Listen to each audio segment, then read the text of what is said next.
You're watching the number one source for insight into the economy, stocks, cryptocurrencies, and revolutionary trends. From sea to shining sea and across the globe, this is the Cody Willard Show. Brought to you by TradingWithCody.com. Welcome, everybody, to another episode of the Cody Willard Show. I am Cody Willard. I will be joined today by the one and only Chris McHugh, my executive producer.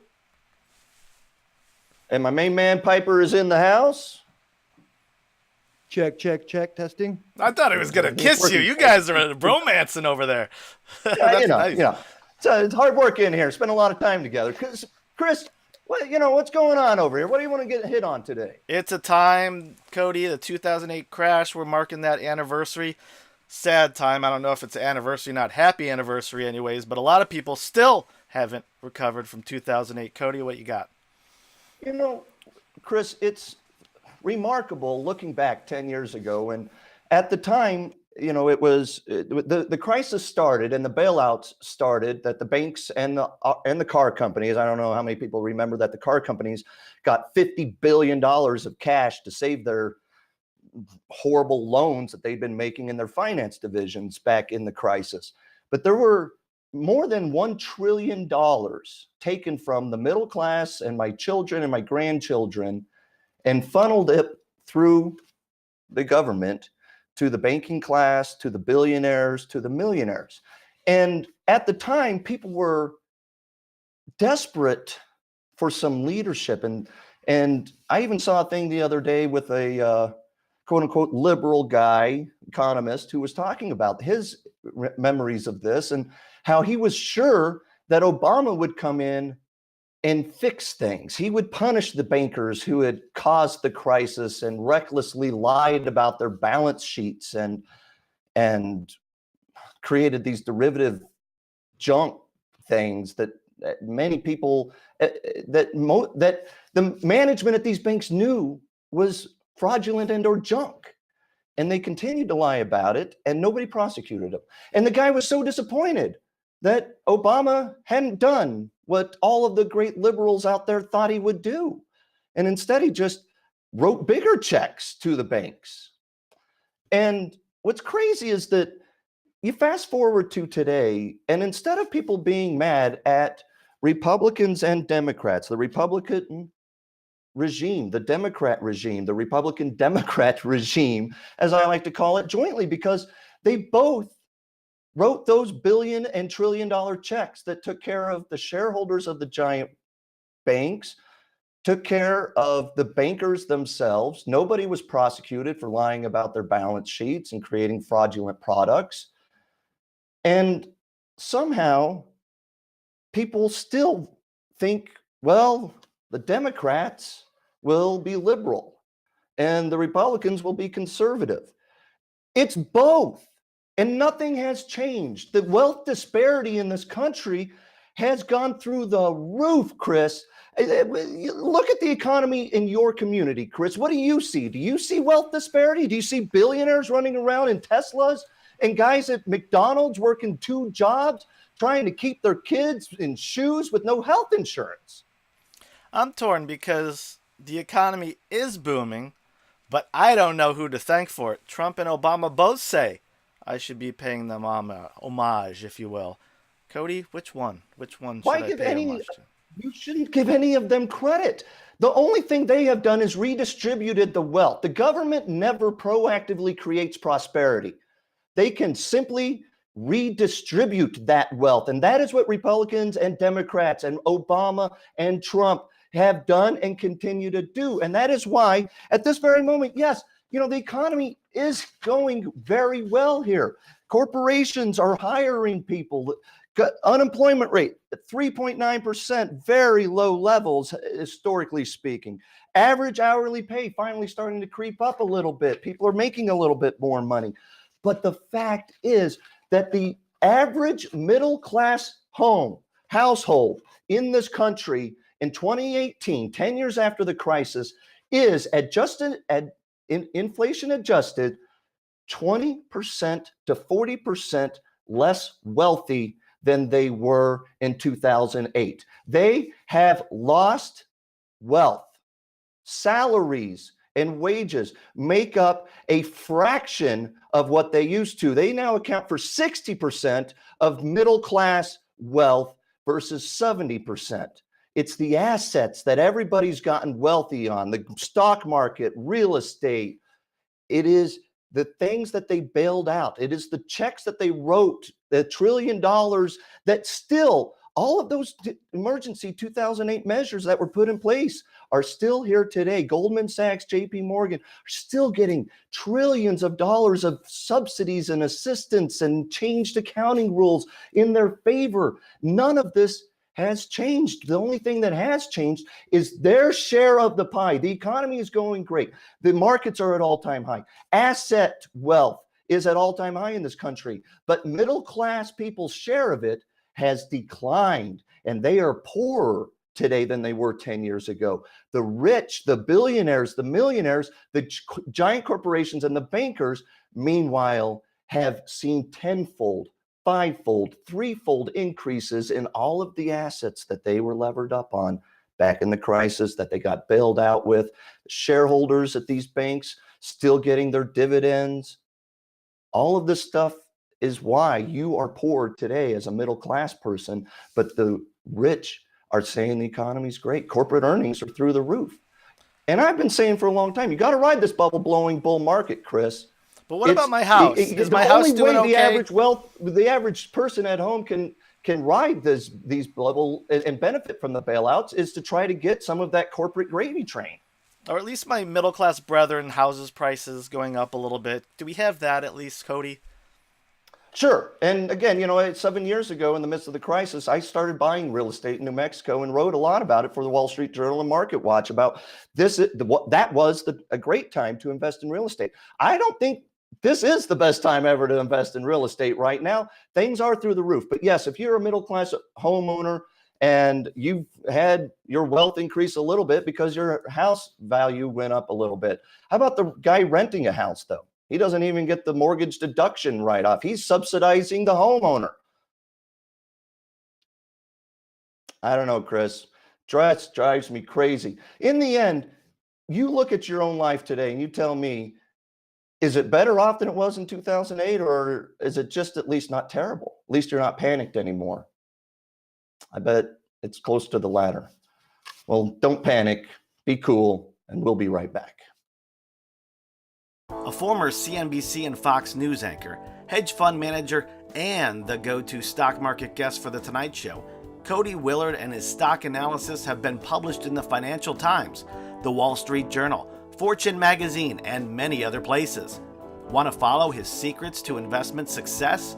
Go to tradingwithcody.com. There you can get analysis on stocks, cryptos, markets, and the economy, a full list of Cody's positions, access to Cody's chat room, trade alerts every time Cody buys or sells, and much more. To find out more, go to tradingwithcody.com. Oh, Cody, Les is leaving CBS. I just hope that the guy makes out okay. Is he going to be fine out of this? How's he doing? Les Moonves.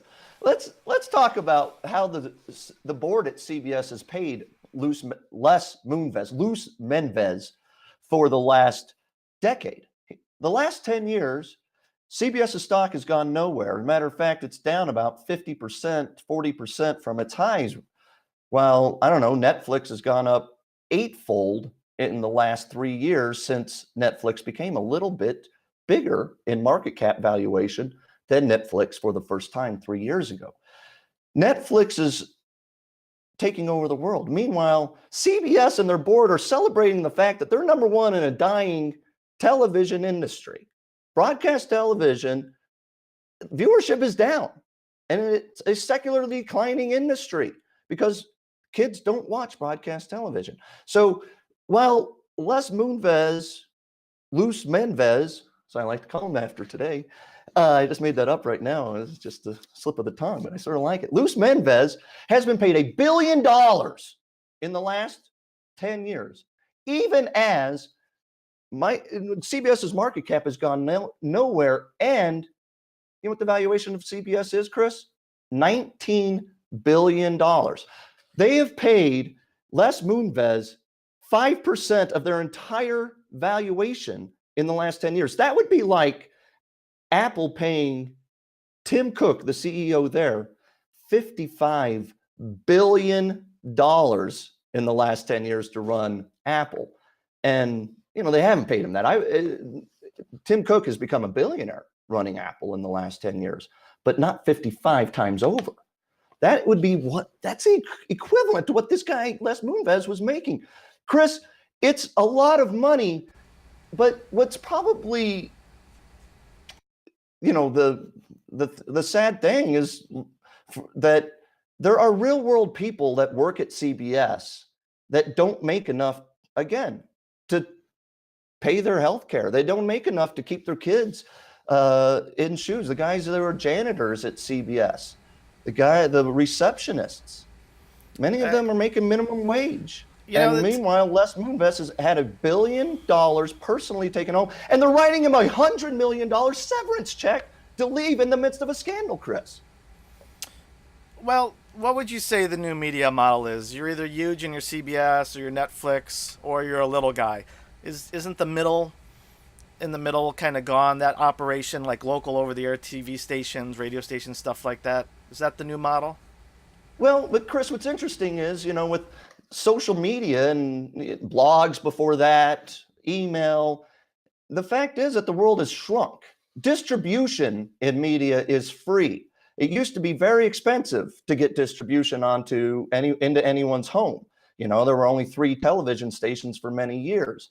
And to this day, on television itself, it's a limited supply. There's only, say, a few hundred channels out there, whereas there are billions of blogs and billions of people on social media that can now broadcast and distribute their content a la the Cody Willard show right here, right now.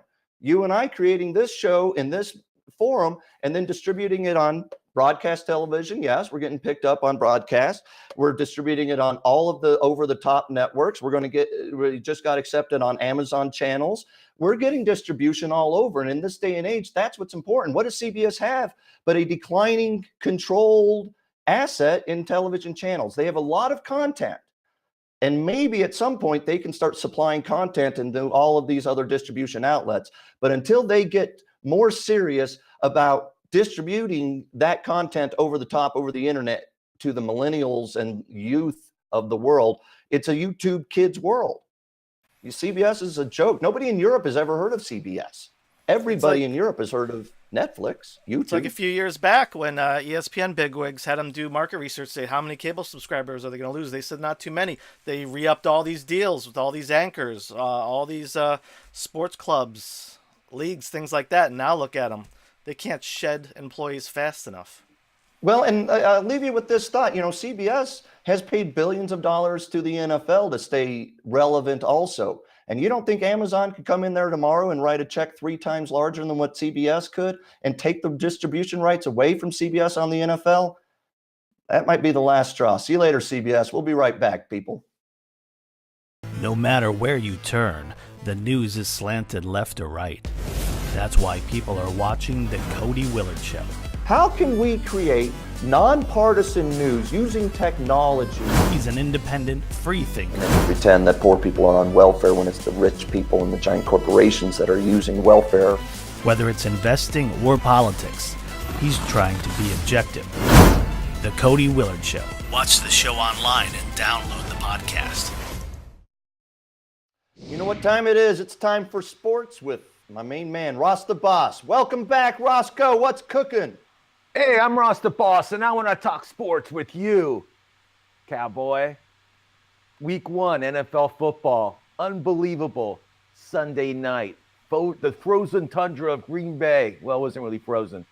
We had Chris, we had Al announcing the game. 20-0, Green Bay behind. Their quarterback goes into the locker room. He's carted away. Second string out there, getting killed. Comes back at halftime. Superman appears. It's Aaron Rodgers. Comes on the field. He brings the team back. Quick two touchdowns. He needed one more touchdown to win the game with 2 minutes left. What did he do? They won the game. Unbelievable. Russ, I was shocked. This guy's the greatest football player playing right now. Hands down. I know you say Brady. No one's going to argue that. I mean, that was an unbelievable performance. But we've seen him do that against the Cowboys when he was gunslinging. We've seen him when he won the Super Bowl several years ago. He has been Superman before. You know what I thought was really cool was when he came back out on that field after the end of the second half, he went down and picked 3 pieces of grass that seemed to be sticking out. And I told Lori, I said, he considers that his field. That's his home. He's got to go out there and defend it, and the grass better be perfect too. I loved it, Cody. And the best thing was he was carted away. If that was Tom Brady being carted away, people would say the worst things about him, saying, that guy's a baby. He can't handle getting hit. He's 41 years old.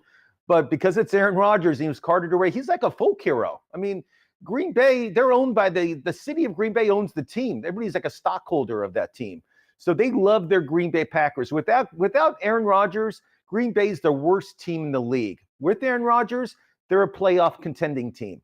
It was unbelievable. I would mention that I wish that is a model that Green Bay has with the ownership of the community actually owning the team rather than some stupid billionaire who's getting free stadiums built so he can pay players $100 million.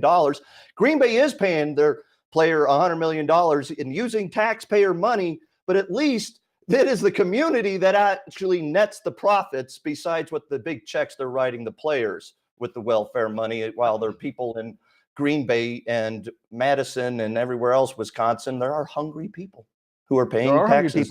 And Cody, there were 7 new coaches that started the NFL season on Sunday. Their record on Sunday, 0-7. Not one of the new coaches won a game, which is unbelievable to me. If you went to Vegas and bet all the new coaches to lose, you would be a very rich man right now. Russ, it's interesting. John Gruden, right? He's another $100 million man, just got a check from the Raiders, who are going to get billions of dollars of welfare. The owner Davis, is going to get several billion dollars of welfare from the people of Las Vegas since the Oakland got tired of paying them that much welfare. Meanwhile, they paid Gruden $100 million, and Khalil Mack they let him go because they wouldn't pay him. And you saw the damage he was doing in the first half of that Green Bay game. He scored a touchdown. Mack was unbelievable. The Rams wanted the draft picks. The Raiders wanted the draft picks. I understand the whole philosophy behind it. It's money. They didn't want to pay the big contract. They wanted to save for some other players. I get it. It's football. It's finances. But Mack is unbelievable. And your Cleveland Browns, Cody, I got to hand it to you. They have the best start they've had in 14 years. They tied the Pittsburgh Steelers. You picked them to at least win 8 games this year. They tied their first game. Congratulations, Cody Willard.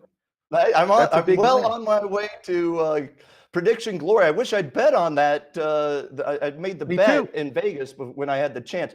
Ross, you got any predictions for this weekend? You got 1 minute left. Let's bet some stuff. On college football, I was undefeated last week. I took New Mexico.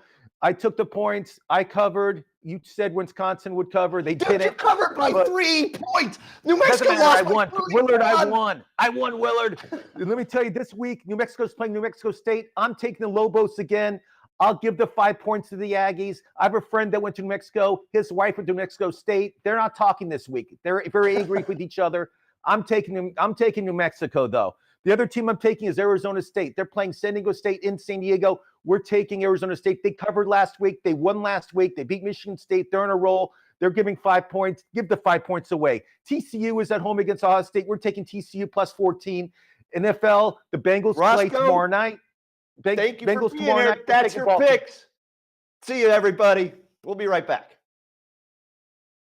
A former CNBC and Fox News anchor, hedge fund manager, and the go-to stock market guest for The Tonight Show, Cody Willard and his stock analysis have been published in the Financial Times, the Wall Street Journal, Fortune Magazine, and many other places. Want to follow his secrets to investment success? Go to tradingwithcody.com. There you can get analysis on stocks, cryptos, markets, and the economy, a full list of Cody's positions, access to Cody's chat room, trade alerts every time Cody buys or sells, and much more. To find out more, go to tradingwithcody.com. flavorflav.com. Chris, what time is it? It's mailbag time. Oh, I feel like Flavor Flav. Yeah, boy, y'all know what time it is. It's time for Cody's mailbag. Where's my clock around my neck, Cody? Here's the first question. Do you think the seemingly selective banning of certain users by Twitter will have any meaningful impact on users leaving the platform? Chris, speaking of Flavor Flav, one of my biggest regrets from television was the day that Flavor Flav came in to be on the happy hour. They'd spent months booking him so I could interview him. I woke up sick as a dog and had to call in sick. And my compatriot at the time, Eric Bowling, a little bit more conservative, less hip hop kind of guy than even me, did the interview. I didn't get to meet Flavor Flav.